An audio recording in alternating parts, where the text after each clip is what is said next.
C'est fini. Trump a acté le va-t-en-guerre. L'ambassadeur des États-Unis en Israël invite son personnel non essentiel ainsi que leur famille à quitter le pays au plus vite. Une priorité absolue, écrit même Mike Huckabee dans un email envoyé ce matin aux employés gouvernementaux américains en poste ici, signe d'une attaque imminente en Iran et d'un éventuel embrasement régional.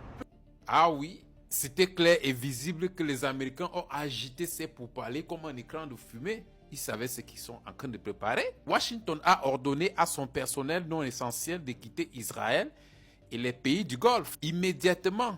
Ce n'est pas une précaution ordinaire, ça. C'est un signal stratégique. Les discussions indirectes entre les États-Unis et l'Iran semblent avoir échoué.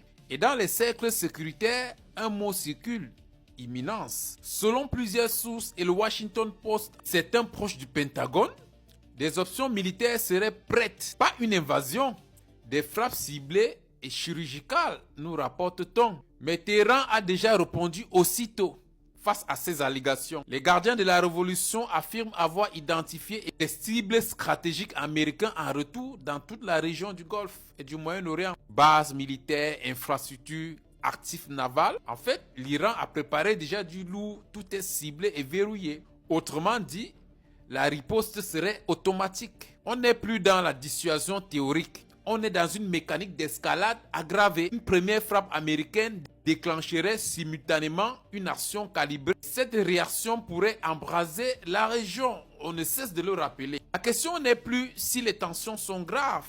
La question est qui appuie en premier. Ce qui est sûr, si les Américains ont acté d'appuyer, l'Iran va automatiquement riposter de façon asymétrique avec notamment sa technique de submersion.